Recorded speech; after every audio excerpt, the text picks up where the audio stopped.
Napalaya rin si Mocom matapos iurong ng prosecution ang mga kaso laban sa kanya. Ayon sa international law expert at Dean ng College of Law ng University of City sa ICC, nahatulang guilty at nasentensyahan ng 18 taong pagkakakulong sa crimes against humanity si Bemba, pero napalaya kinalaunan nang maipanalo niya ang apela sa appeals chamber ng ICC. Ayon sa international law expert at Dean ng College of Law ng University of St. La Salle Bacolod na si Ralph Sarmiento, mahalagang may malalim na karanasan ang lead counsel na haharap sa ICC. Kaugnay pa rin ng pag-aresto ng International Criminal Court kay dating Pangulong Rodrigo Duterte, mga kasama natin dito sa studio si Attorney Dino De Leon, ang Director ng Human Rights and People Empowerment Center at alumnus ng The Hague Academy of International Law at Georgetown University Law Center. Thank you for joining us, Attorney De Leon. Thank you for making time. It's a pleasure. Magandang hapon. At maganda kasi pong mas pag-usapan to para maintindihan natin yung ding proseso ng pagdadaanan ni dating Pangulong Rodrigo Duterte. Maliban po kay dating Pangulong Rodrigo Duterte, may iba pa bang akusado sa kaso kaugnay ng war on drugs noong nakaraang administrasyon? Kasama nga si Senator Bato de la Rosa na dating PNP chief. Aasahan din ba na dadaan din siya dito sa prosesong pinagdaanan niya? Kasi hinahanap din namin ng media lahat si Senator Bato kahapon. He's nowhere to be found. Yung final nga raw sa Supreme Court na certiorari, petitioner na siya. Hindi ba parang premature, hindi pa nga lumalabas yung warrant sa kanya. No? Excited. Excited yata na kasi ang lumalabas din na balita ay susunod na siya. Well, it's obvious. No? She is the chief implementer of the bloody, murderous drug war. It would be absurd for him and illogical for So, ngayon darating siya sa ICC, di ba? Siyempre, ilalagay siya sa detention facility. Maganda yung detention facility nila doon. Kanina, pinag-usapan natin. Ayos. You were there, nag-aaral ka. Nag-aaral ako doon. Napasok mo ba yan? Nakita mo ng in-person? Doon kami banda sa Scheveningen tumira. Beach yan. Malapit yan sa beach, no? Tapos may sarili silang kitchen, may sarili silang computer. By the way, wala lang internet connection, may sarili yang TV. Unlike yung kay Senator Laila de Lima, walang TV, walang aircon, di ba? Walang computer, walang kahit ano, walang ref, no? Ito may kitchen sila. Pwede sila magluto doon. In fact, pwede pa nga sila yung may exercise open area pa sila, no? Meron pa silang mga programs for that. So, maayos.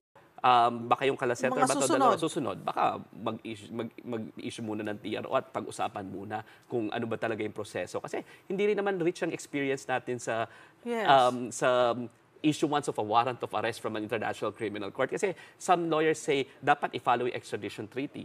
My opinion is this is not extradition. It's not one country requesting to another country. Diba? It's a supranational entity na tayo ay dating miyembro. Diba? That's first. Second, so marami pang mga ibang question. Sinasabi nila dapat i-follow yung Rome Statute. Hindi na nga tayo member ng Rome Statute. Bakit dun sa rules ng Rome Statute mo titingnan? So I think legally, tama yung stand na tingnan natin kung ano obligasyon natin sa Interpol. Kung wala naman pumipigil sa atin i-turn over, because hindi naman sila nakasecure ng TRO, we can turn over. You're saying unlawful? Experience is very important in the conduct of your trial. Because, if you are not actually accredited, meaning say you don't have international law practice, so probably your viewpoint is domestic law practice. Makakasama ni Kaufman sina Vice President Sara Duterte, dating Executive Secretary Salvador Medialdea at dating Presidential Spokesperson Harry Roque sa defense panel. 6 na buwan bago formal na magsimula ang paglilitis kay dating Pangulong Rodrigo Duterte sa International Criminal Court, pinulong na ni Vice President Sara Duterte ang mga abogadong magtatanggol sa dating Pangulo. So, can I just interject one question kay General Torre? So, sir, when you read the Miranda rights, did you explain the nature and cause of the crime that he's being accused of? Yes, sir. It is on record and caught on video, sir. Yeah, sorry about I don't know lang kasi about the record, so I'm not doubting you. Yes, sir. Ang napanood ko lang kasi yung standard Miranda rights that you have. So, how did you read to him yung nature and cause? It's sa warrant or you... Yes, sir. I read from the warrant, sir. It was extracted from the warrant by the DOJ. So you read to him the warrant. Around what time po yun? More or less? Mga around before lunchtime, sir. So nung hinuli mo pa lang, binasa nyo na sa kanya yung warrant? Kasi yung nakita namin video, sir, sa airport, the wife of former ES Miguel Dia was asking nga, di ba? And Ma'am Hanilet was also asking. At sinabi nyo, I don't know what you answered, but basically hindi nyo pa pinakita yung warrant nun, di ba? Yung mga video na yun, sir, gabi na yun, sir. Tapos na ang lahat na yun, sir. Paulit-ulit na lang, inuulit-ulit No, what I was saying is that ang nakita kong video, yung palabas pa lang sila, and you were informing him naman na meron warrant, di ba? Palabas sa tube, sir. Sa tube, oo. Nung palabas sa tube, sir, when the party of the former president is going out of the tube, doon, sir, sa mismong junction ng tube at sa yung moving junction, sir, ng tube, he was already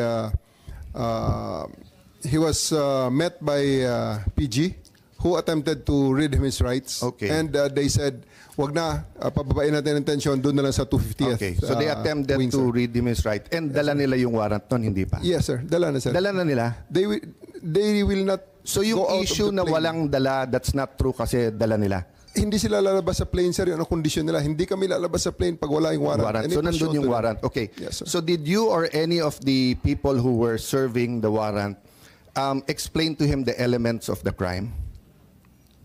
Yes, sir. The whole So warrant was actually given to them. So just because it's simple naman, what are the elements of the crime against humanity na may murder? If you explain to him, then you can explain to me, di ba? So what's the elements? During the time, sir, it was not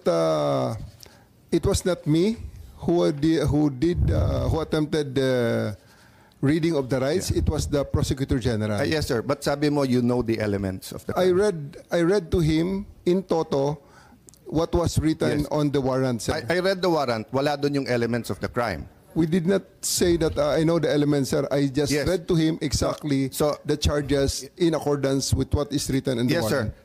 I'm not arguing on the opinion and the legal kasi ito factual pa lang.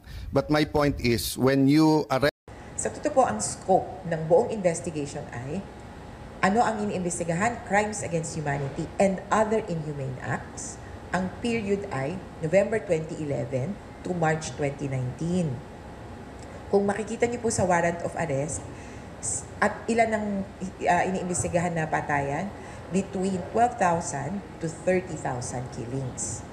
Walang binigay na espesipikong numbers. Sa warrant of arrest ni Duterte, ang nakalagay lang po doon, yung acts na ginawa niya ay murder. Dahil yun po ang maituturol sa kanya o talagang kumbaga yan yung participation niya o kaya pwedeng yan din yung pinakamalakas. Hindi naman po kailangan na ilagay doon na siya kaagad ang may kasalanan doon sa 30,000. Hindi po yun malaking butas, kagaya ng sinasabi ng iba. Pero ang ibig sabihin lang po nun, ito kaya na naming pruwebahan ngayon. At least ang nakalagay, 19 na pagpatay sa Davao at 24 na pagpatay. Kabilang sa mga naging dating kliyente niya ay ang napaslang na transgender na si Jennifer Laude, ilang biktima ng Maguindanao Massacre at ilang comfort women na biktima ng rape at mga abuso ng mga Hapon noong World War II. Yes, Senator Cayetano, please go ahead. Just one insight on the warrant and just to bolster my point kanina na bakit mas maganda na or bakit essential for me my local court, no? If you look at paragraph 12, before you look at it, can anyone in the room here tell me, I know the former president was accused of extrajudicial killing, of crimes against humanity. Pag sinabi yung torture, pwede kasing bago mo patayin, di ba? Pwedeng emotional torture, pwede mong gulpihin torture. So, included na yan. But does anyone here, can anyone tell me here that during his 6 years and before that, he was accused of ordering or himself raping people? Diba? I do remember malaking issue about his statements about a missionary who was raped and inexplain niya yon na frustrated, galit siya. But is anyone here accusing the former president of raping or ordering the rape? Parang wala naman, di ba? Okay. If you look at, dahil walang, just for the record, Madam Chair, dahil wala naman nagtaas ng kamay or nagsabi, paragraph 12, the chamber notes that the prosecution alleges, let me say it again. The chamber notes that the prosecution alleges that some acts amounting to crimes against humanity of torture and rape under Article 7, subparagraphs 1 ba yan? F71 G of the statute were committed as a widespread and systematic attack against the civilian population. Ulitin ko the chamber notes that the prosecution alleges. So the prosecution in the ICC alleges that some acts amounting to crimes against humanity of torture and rape were committed as part of a widespread and systematic attack. For me, it's the first time I read that someone was accusing the president, the former government. But if you look at the last page of the warrant, or second to the last page, page 14, no? Issues a warrant of arrest. So